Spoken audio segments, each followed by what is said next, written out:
みんなを助けてくれ。あっくん、泣き虫のヒーロー。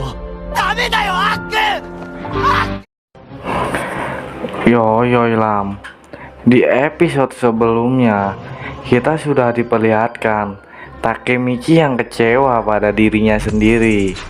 Sejak kematian akun yang sangat tragis membuat hati Takemichi sangat terpukul dalam-dalam karena melihat langsung di depan matanya. Takemichi tak bisa terus-menerus meratapi kesedihannya. Takemichi langsung mencari solusi kepada Naoto untuk membongkar kejahatan yang ada di dalam pimpinan geng Toman. Nah, apakah Takemichi mampu untuk merusak rencana kejahatan geng Toman?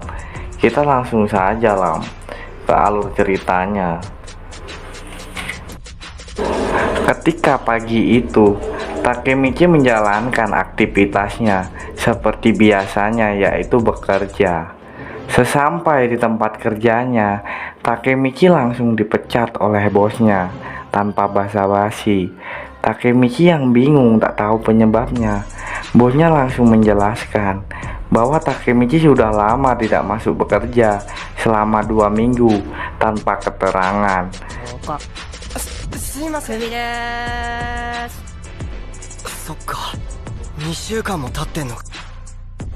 Takemichi hanya diam.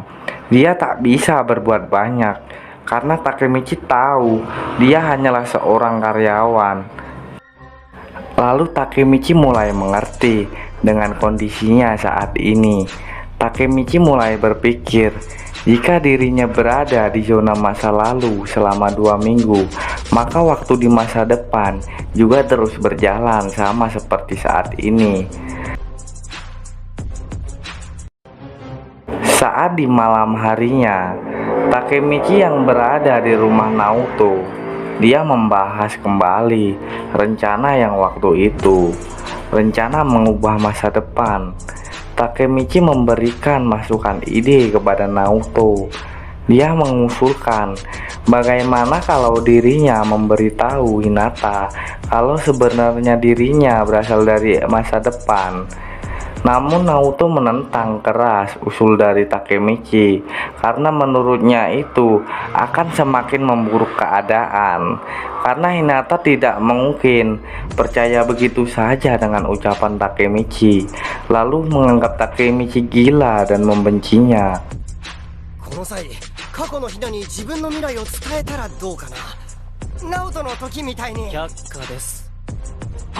Takemichi yang mendengar itu terlihat depresi dan membenarkan perkataan dari Naoto sambil berpikir kembali. Takemichi berkata, andai Draken di masa lalu tidak mati, mungkin Miki tidak akan berubah dan Toman tidak akan menjadi buah seperti sekarang karena Kisaki. Lalu Naoto yang mendengar ucapan Takemichi mengingat sesuatu. Ketika sedang terjadi insiden antara geng motor yang ternyata menewaskan seorang siswa SMP karena tertusuk di bagian perut. Siswa tersebut bernama Draken. Naoto yang mengingat kejadian itu langsung meminta Takemichi untuk pergi ke masa lalu dan menghentikan kematian dari Draken agar Takemichi bisa merubah semuanya.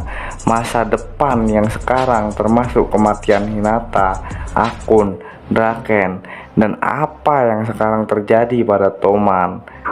Takemichi yang mendengar itu langsung semangat kembali dan pergi ke masa lalu.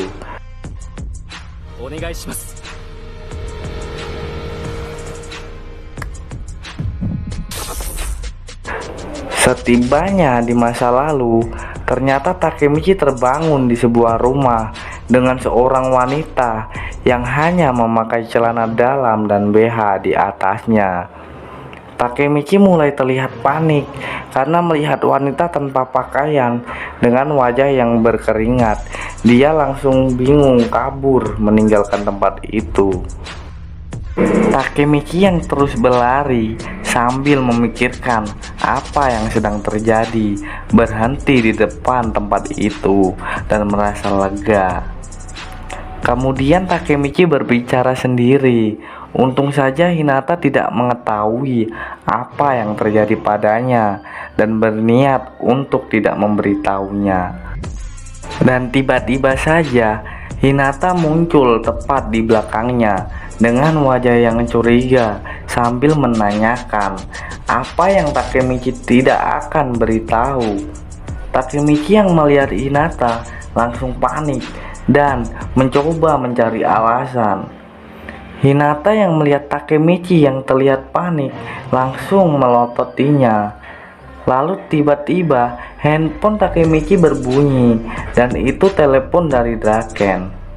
Draken menyuruh Takemichi untuk cepat datang ke tempat pertemuan dan berkata dia sudah mengumpulkan semuanya.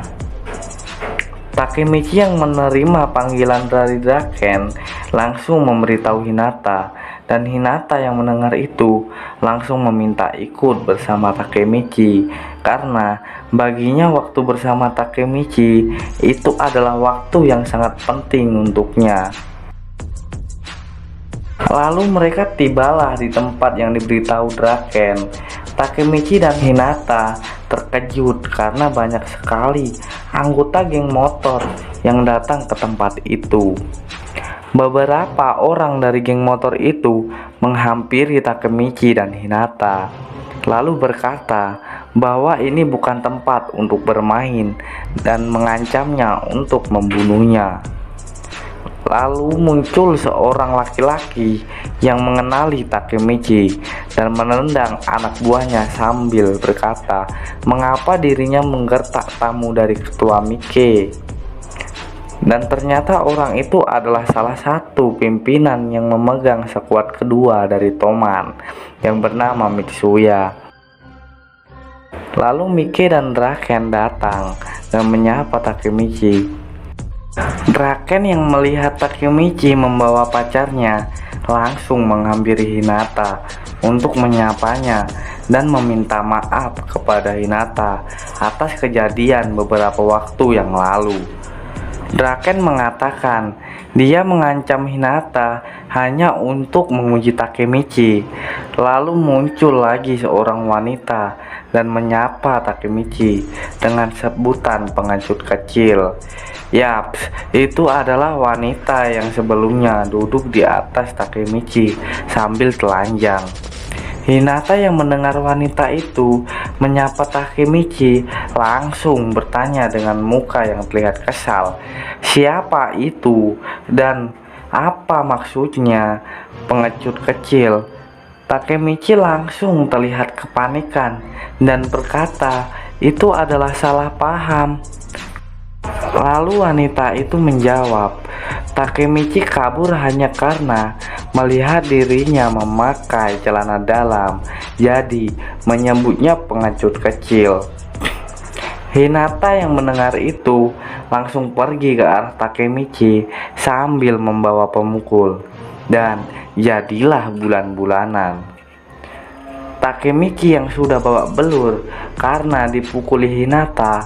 Lalu wanita itu kembali menghampiri Takemichi dan mengatakan bahwa dirinya melakukan itu hanya karena agar Draken cemburu saat melihat dirinya.